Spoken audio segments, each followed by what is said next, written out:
Hi guys, another quick video for you. This video is something that I'm going to start doing more often, or this type of video.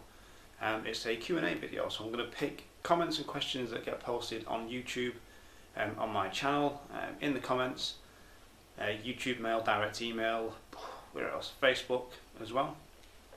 And I'll run through them and answer some of those questions for you.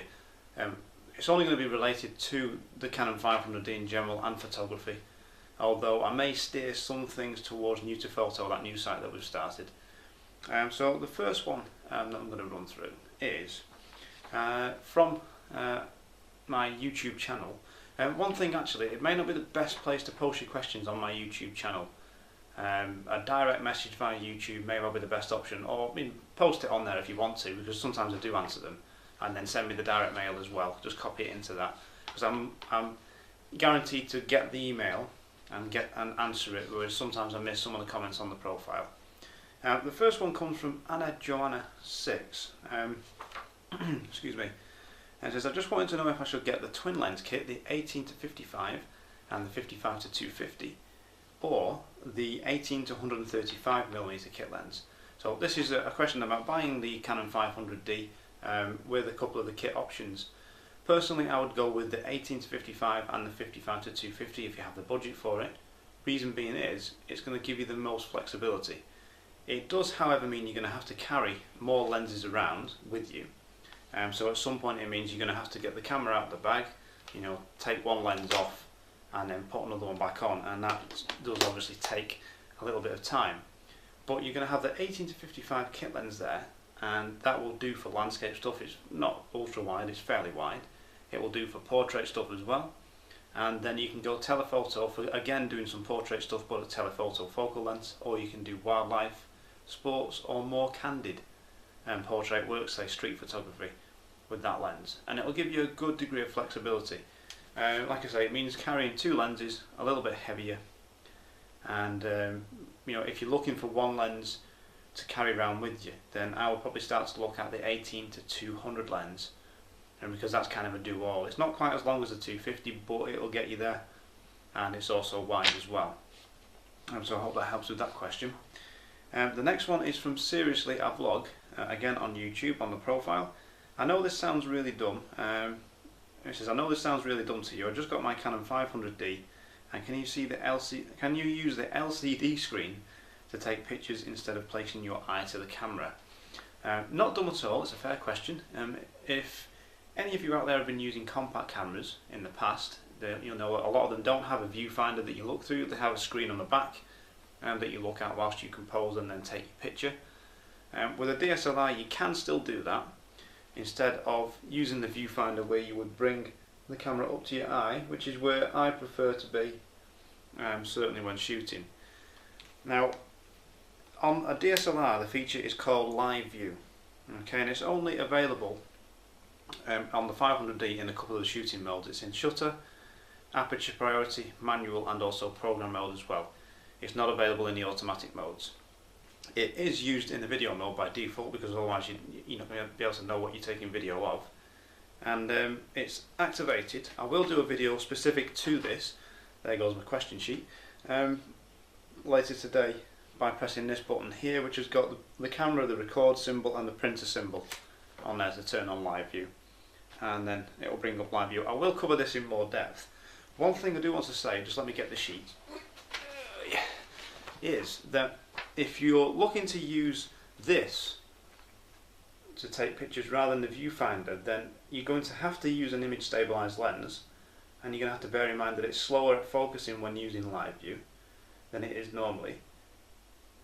Okay, and you're not going to be as stable, because holding the camera out here isn't as stable as holding it in here close to your face, where you can bring your arms in and have this extra contact point with your eye there. But yes, you certainly can do. Live View, or using the back screen, is generally used for photography where you're doing macro work, maybe still life work as well, where you're not dealing with something that's moving. So everything's all set up and staged, and it stays that way whilst you're working.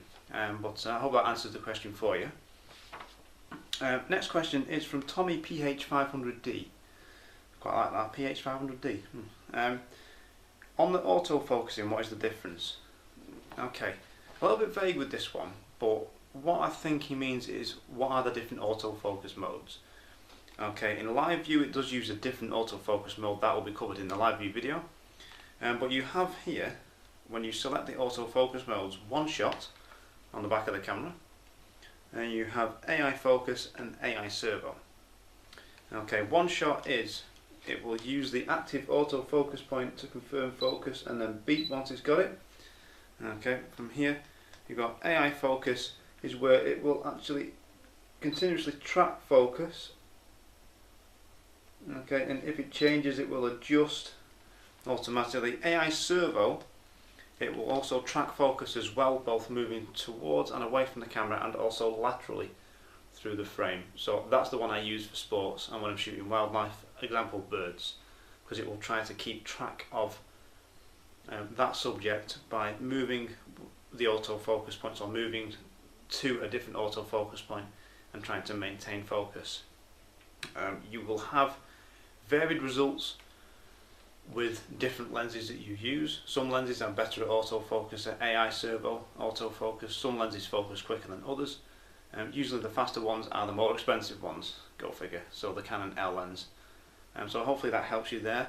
For general still or portrait work, I'll usually go for one shot autofocus. If I've got someone who is moving, say a model who may be running towards us, then I'll use AI servo and I'll probably fire a number of shots to get the sharp hit rate up, and the camera and the lens will then track focus as the model or the subject moves towards the camera. So I hope that helps there. The next one is from a fellow called Inside Leo's Head. It says, hi, I was wondering what editing program do you use, thanks. Okay, just quickly, I have actually put this information, I think, on my YouTube channel profile in the columns on the left hand side. The programs that I use are Adobe Lightroom version 3 or 3.3, whatever it's on now, Photoshop Elements version 8, or is it 7? Version 7, and I also use for video editing either Windows Live Movie Maker or Adobe Premiere Elements. I'm looking to change both of the Photoshop and the video editing software that I use, for the reason being is I work on a 64-bit operating system on the computer and they don't like it. They're made for 32-bit really, so I'll be looking to change those at some point. But they're the ones that I use. Primarily I use Lightroom because it gets most of the work done.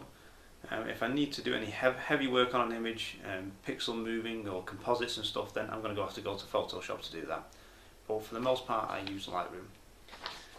Okay, and nearly then now. It says, next one is from K Brooks 32. It says, hi there, I started a photography course for beginners a few weeks ago, but I feel I have got a little lost already. Our tutor goes off onto different subjects when he is asked questions, and I suppose they're all the same.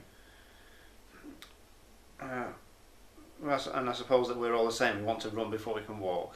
Okay, but it's left me a little bit confused. My husband is buying me a CanonEOS 550D for Christmas, and I was wondering if you could recommend some of your videos that would tell me in idiot's terms what ISO, aperture and f-stop mean.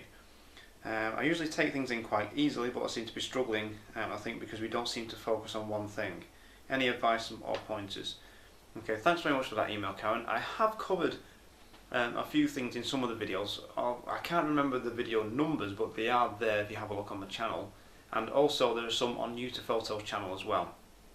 I will look at covering those things in more detail soon, because I'm going to hopefully, once the weather improves, go outside with the camera and the video camera and cover some stuff, whereby I'm going to have to cover those points before I discuss certain other things as well, because your aperture, your shutter speed, your ISO are related to exposure, okay, and they also play a part in certain other terms or parts of your photography, be it the depth of field, how much is in focus and out of focus in an image.